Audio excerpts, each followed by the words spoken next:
security correspondent Jennifer Griffin. Nearly 40 years after Marxist-led guerrillas overthrew a U.S.-backed dictator in Nicaragua, the man who led that revolution, Daniel Ortega, remains in power.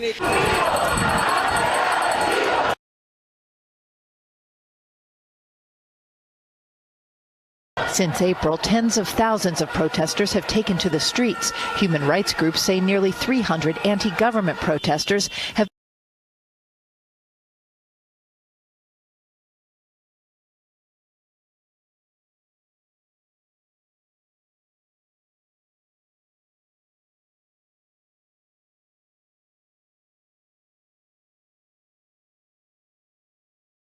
been killed after the government tried to scale back Social Security for Nicaraguans. Now those protesters are demanding Ortega and his wife, whom he made vice president, step down. After returning from exile more than a decade ago, Ortega is consolidating power after winning his fourth term in 2016. He was embraced by Venezuela's strongman Hugo Chavez and Cuba's communist leader.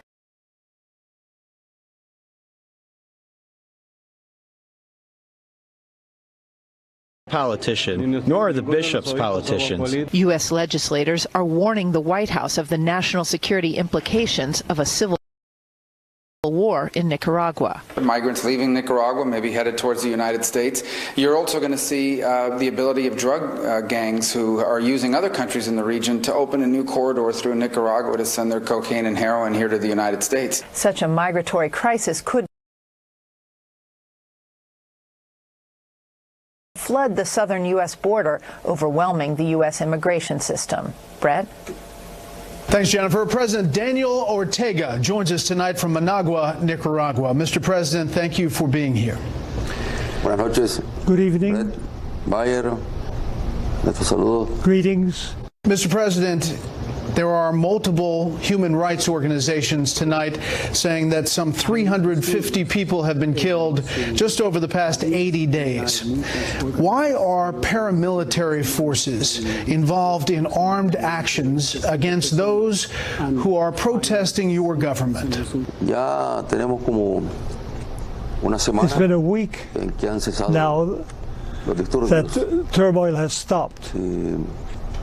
Lo que hay es una normalización del matters are becoming more normal y luego algunas actividades in the country, de manifestaciones, and there have been some demonstrations tanto en contra both como against and in favor of the government. It all started una ley que tiene que ver con reformas as a la seguridad a social. Result of a law on changing Social Security, changes that were indispensable to introduce in our country, and the response fue totalmente violento. was totally violent. Primero unas pequeñas manifestaciones. First, por la noche, it started with some luego demonstrations at night, but then there were armed attacks on the part of paramilitary groups lanzado estos ataques en contra that started de these las instituciones attacks del Estado, against organizations of the state, against the police, lo que and son familias que ellos identifican como familias sandinistas, families that are loyal Sandinista families, and then they started blocking the entire country. cerrando todo el país, trancando todo el país, They were convirtiendo los tranques closing en punto the country. They started arresting citizens and torturing citizens.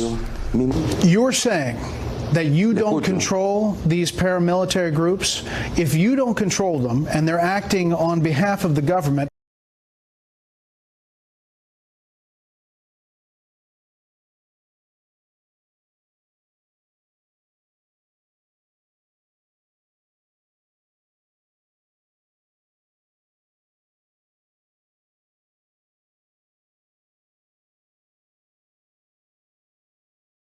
tratando de aprovechar cualquier situación, and they have taken advantage of every small situation in launching attacks. Mr. President, they are attacking protesters who have called for you to step down.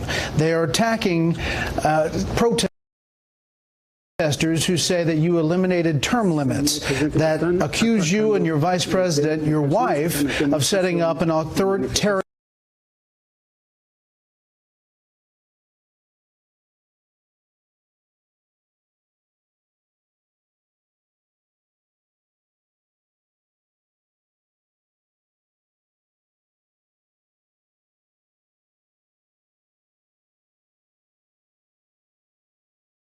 provoked by the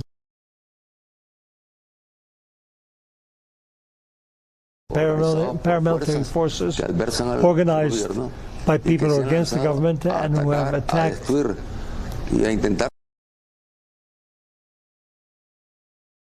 who have fought against police stations. Well, first of all, we're not talking about any dynasty. It never occurred to me to set up a dynasty. My wife, it's the first time ever she's been vice president. She'd not been vice president before. If you aren't funding and arming these paramilitary groups, who is? Some are financed with drug trafficking.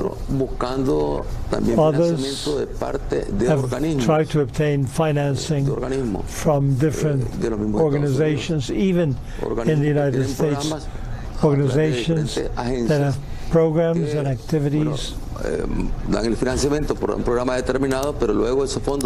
they have funds, and those funds are then used to train paramilitary groups and help them get weapons.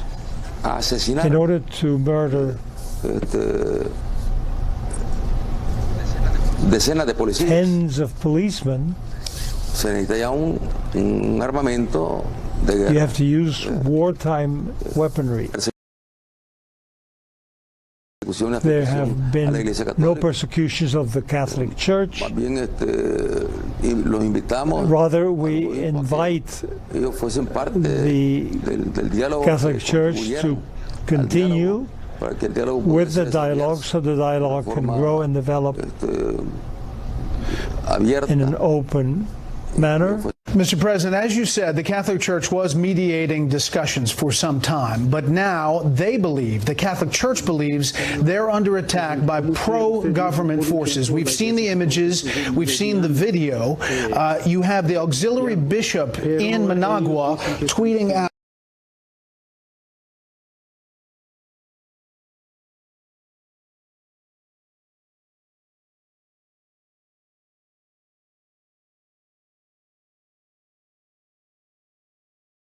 the government of Nicaragua crosses the limit of inhuman and immoral. The international community cannot be indifferent. This is a bishop in Managua. Obviously, the Catholic Church believes they're under attack from you.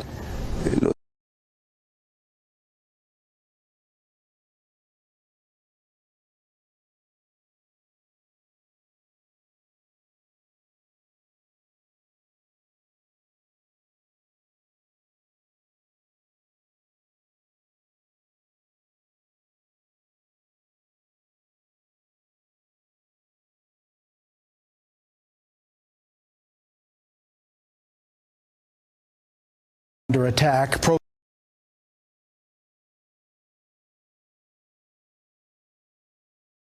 Government forces fired on the Divine Mercy Church in Managua. 2 protesters killed inside. Would you tonight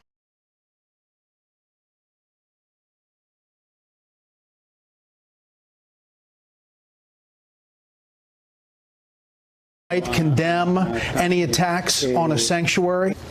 No Nicaraguan has died in any church. Not a single Nicaraguan has died in any church. That's false. Mr. President, to listen to the people talking that get their images out, talking about what they see are attacks, and to hear their cries, take a listen to an aunt and a mother who lost students. Por favor. Please, the people, United Nations, come together to save us from this disgrace that we are living through. This is not just for the government and police to be able to do this to us. Innocent boys who have a future in front of them, dead university students. God help us during these times when Monimbo is devastated and the youth are fleeing their homes. We bury some of them. We don't know where they are taking the others. How do you respond to them? Well, the saddest thing, of course, is the loss of life. This terrorist attack, because it's really terrorism what's happening here. And in addition to seeing that mother crying because of the death of her son, there are other mothers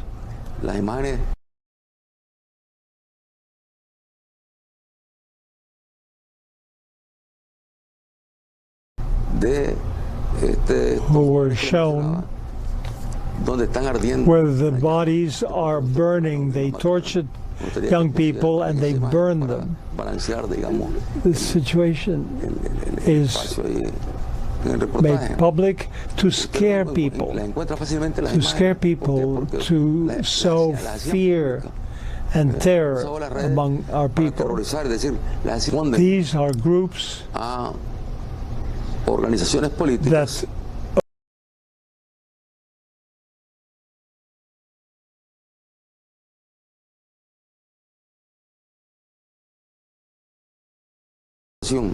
and they have taken advantage of every small situations in launching attacks. Mr. President, this week the U.S. Congress is going to pass, we're told, a resolution condemning the violent actions of the Nicaraguan government against its citizens. Among other things, it will say the recent protests led by students have been met with violent and brutal response.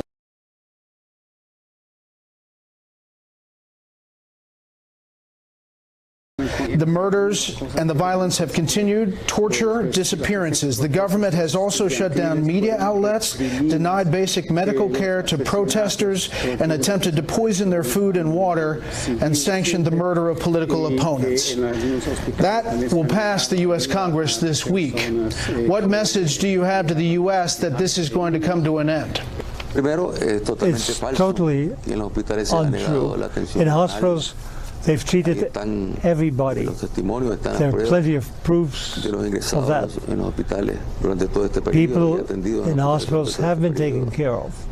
There's been a campaign of lies, terrible lies, to try to hurt the image of Nicaragua and of its government, and in support of activities that have become more and more prevalent.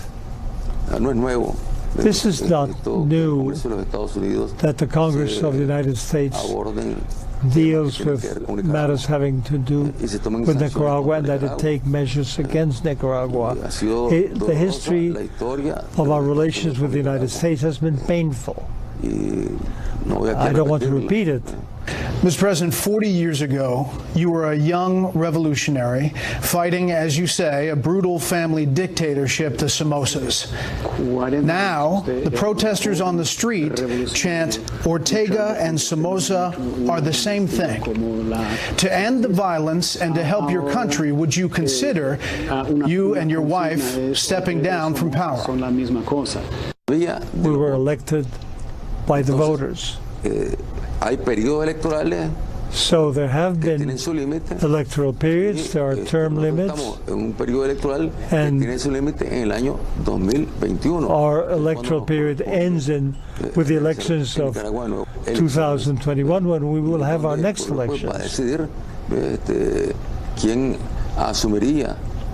And then we'll have to see who will be voted in for the new administration. You agreed in May to have early elections, but then you rescinded that decision in June.